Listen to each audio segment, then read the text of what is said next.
Perfect. Thank you. So I was asked to talk about amphotericin, or actually I volunteered to talk about amphotericin, so it's a little bit of a different topic in this symposium compared to the other talks, but I think it's a very important one. These are my disclosures. I don't have any relevant financial interests, but some of the research I'll talk about briefly has come from the EBA and SiteLife in the past. So I think it's important, in order to answer the question of should we add amphotericin into storage media, we really need to see what the problem is and where the need lies. And so if we go back to 1991, or the very, very early 1990s, when they were looking at post-keratoplasty infections, specifically endophthalmitis in this case, which is obviously a very feared condition. Back then, 90% of cases of post-keratoplasty endophthalmitis were due to bacterial agents. So only 10% were fungal.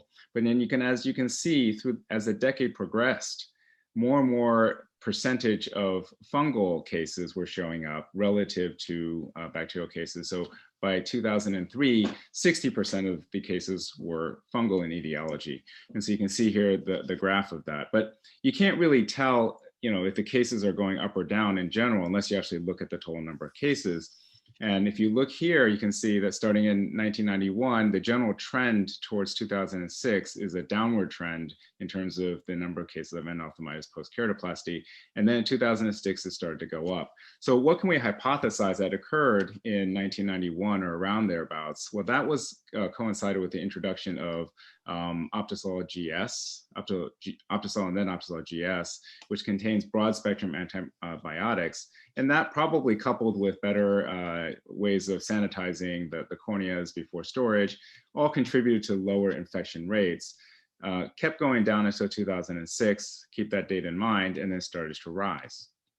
If we look even closer at both endophthalmitis and infectious keratitis cases in blue added together, you can see starting in 2001 for the last 2 decades, you can see the trend goes downward to 2006 and then starts to creep up and creeped up to a point in 2017, very, very high, and then has dropped in the last few years. But the trend from 2006 is upward. And if you look at the controlled infection rate per 10,000 grafts, you can see that it follows the general trend. So what's going on here? If we take even a closer look, you can see 2006 still sticks out as a very important year. 2006 and before, the teal colored bars, which is fungus, comprises less than 50% of the cases of endophthalmitis pathogens. Mostly it's bacteria. But then after 2006, you see it's almost all teal. Almost all cases of endophthalmitis were caused by fungus. So what is going on here? Well, we've all seen this graph from the EBAA, and most people show this to show that in 2011, EK took over from PK as the more commonly performed keratoplasty procedure done in the US. But I want to bring you back to 2006, what I talked about. And 2006 is the steepest rise in terms of the rate of EK cases being done in the US. And that trend continued to go upwards and still is. EK is more popular and more commonly done than PK. So can we correlate that? Can we actually say that the rising cases, and specifically with fungus, is due to rising EK being done? You can't really do that unless you actually control for the rates of the 2 different types of keratoplasty. And if you do that, you look here in the red is the PK fungal infection rate per 10,000 cases compared to the, in green, the EK fungal infection rate per 10,000 cases. And here you can see that the rate is higher for EK. So why is that? And what is that? Well, this is a case that Barry Lee allowed me to show, a fungal ball growing in the interface. Perhaps this is a little bit clearer to see that it's in their interface. I borrowed this from Luigi Fontana. And if not taken care of in various methods, and that's a subject for another lecture, it can progress to something like this and then become endophthalmitis. So we definitely have a problem on our hands. And the literature will support that. There's these and many other published cases of infectious keratitis from fungus in the interface from endothelial keratoplasty. And so we have that problem, and it seems like we have an obvious reason for it. And the reason in the US is that Optisol GS, which is the most commonly used corneal storage media still currently, 2 to 3 decades later, contains gentamicin and streptomycin, has done a good job with antibacterial action, but does not contain an antifungal.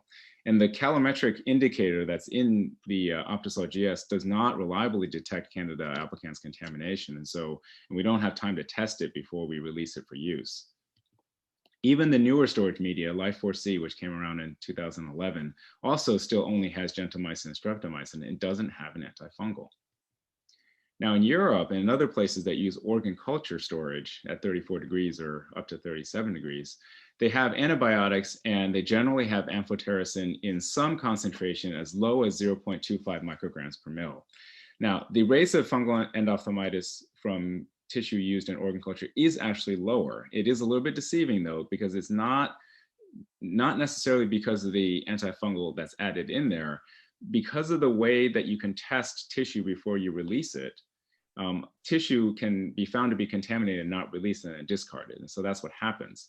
But does amphotericin being added in there reduce the number of corneas that actually become discarded because of contamination? I don't know that we know the answer. And maybe those cases that have been discarded, if a higher concentration of amphotericin is in it, maybe they wouldn't be discarded. We don't know that, but it's certainly something we should look into. Now, what's happening in the US for hypothermic storage media? Well, this is one of the first papers that actually really looked at adding antifungals into the currently available storage media. And this is from 2007. I want to highlight David Ritterband and his group for doing this.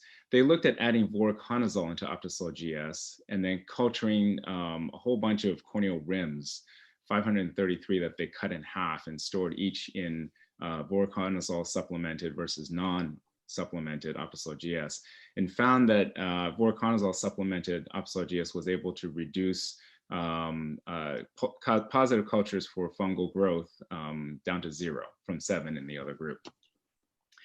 Now, not a lot was done from that point on for a while. And in this report from the Eye Bank Association of America Medical Advisory Board Subcommittee on Fungal Infection After Corneal Transplantation, at that time in 2013, actually did not recommend that the storage media should be supplemented with antifungal agent at that time. And the reasons for arriving at this decision were because of the lack of sufficient evidence regarding the efficacy and safety, as well as the cost effectiveness of antifungal supplementation. Now, there just wasn't a lot of data out there. There was the one study from David Ritterband, and there wasn't that much else. But around that same time, our group and others began looking at antifungal supplementation in storage media. Now, I prefer to use amphotericin when I have a candidal infection. And so we looked at that and voriconazole. And in our model of looking at the storage media that's been inoculated with Candida, voriconazole didn't perform nearly as well as amphotericin. And amphotericin was actually able to eradicate at even low doses all of the antifungal contaminants that we tested for. Now, unfortunately, we tested media. And so a criticism of our model is that it wasn't actually testing corneal scleral rims, for example, where you would actually culture. And so a few years later, the group from Pittsburgh actually looked at inoculating corneal scleral rims with Candida, and then immersing them in Optisol that's supplemented with low dose, what we use, 0.255 micrograms per mil of amphotericin B. And what they actually found was that it was not effective at clearing the Candida when inoculated on the sclera. So the tissue model is definitely different than just using the storage media. The other criticism of what we did was that we didn't control for what actually happens in the eye bank. And the eye bank doesn't hold the media just at 4 to 8 degrees Celsius. There is warming that is done before specular microscopy and then before tissue processing. And Elmer too and his group looked at this and looked at how temperature warming can actually have a significantly detrimental effect on the tissue from a microbiologic standpoint, because the fungi are actually able to replicate exponentially during these warming times. And so that was something that we also did not control for in our study. Now,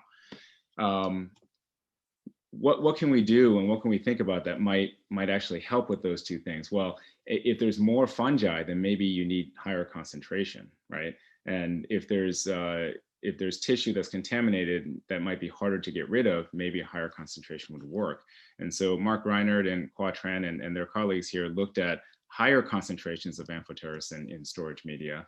And when you compare what we did with 0.255, that's the triangle that's down here, you can get about 90% in their study, 90% clearance of the colony forming units of Candida. Whereas to get 99.9%, you had to be up here 1.25 or 2.5 or even 5 micrograms per mil. 5 is approaching toxicity, at least from our preliminary work. And so you need to be up at a much higher concentration than we tested. There's actually an interesting product that is coming out, or it's just come out, called Carasave. One of the problems with amphotericin is that it's unstable. So you can't just put it into solution and then dispense it over the year after you've made the storage media. It breaks down, it degrades with light. And so this is actually a tablet that's put in at the time that the cornea is put in, and yields a concentration of 2.5 micrograms per mil, a higher concentration than we studied, but one that was shown to be to eradicate 99.9% of organisms. And you can see here for many strains, not glabrata, but for albicans and tropicalis, it was able to completely eradicate the colonies. Okay, now the biggest question that we've had for a very long time is safety. A lot of studies have looked at safety, but with very, very small numbers, just a couple of pairs here and there looking at endothelial function and structure. This study using Carasave compared to Optisol actually looked at a lot of parameters and a lot of corneas, not just a couple, a small handful, looking at endothelial cell density, central corneal thickness, the transparency of the cornea, the polymorphism, endothelial cell borders, and basically found that there was no difference compared to Optisol. And from this study, they deemed that the 2.5 microgram per mil concentration was indeed actually safe.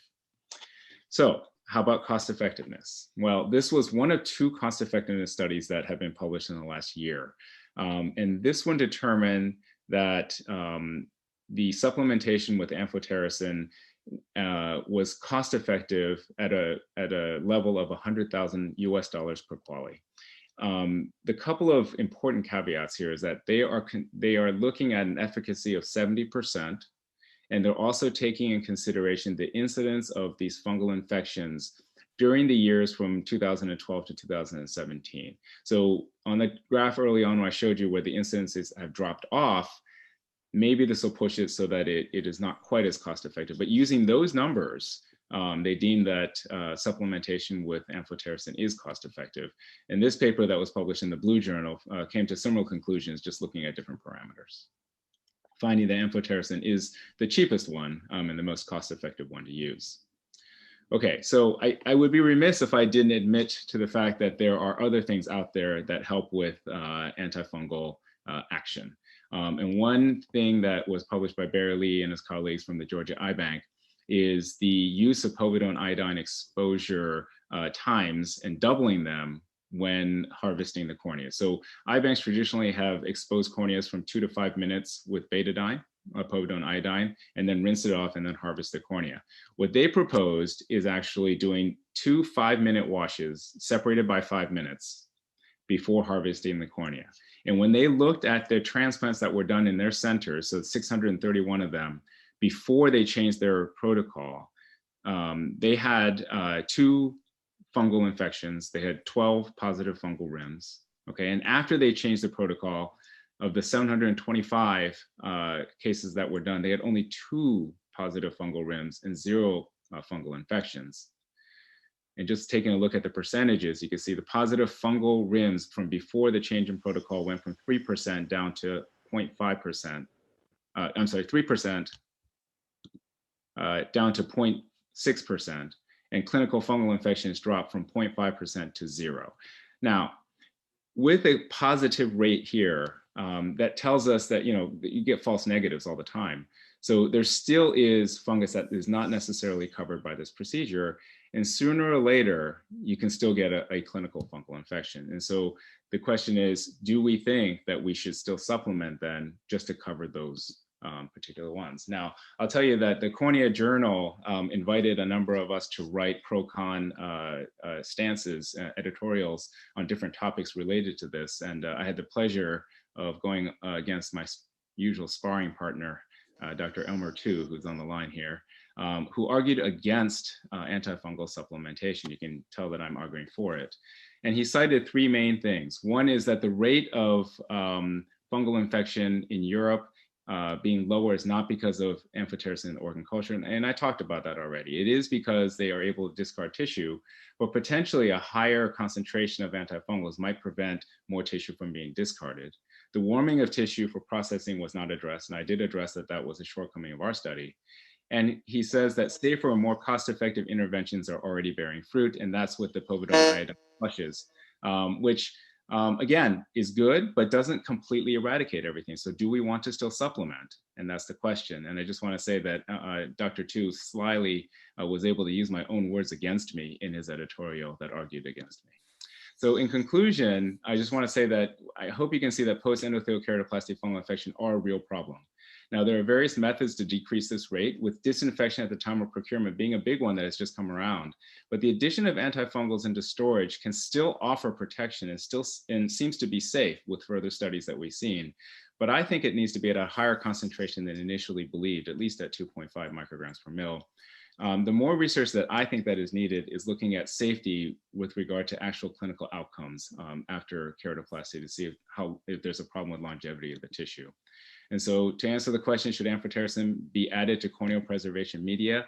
Yes, it should, once we confirm safety in clinical trials. If you've missed anything, this is my editorial, you can look up. And in following the past president and president of the Cornea Society, I also want to extend my hearty welcome and invitation to attend World Cornea Congress 8 in Chicago. Thank you very much.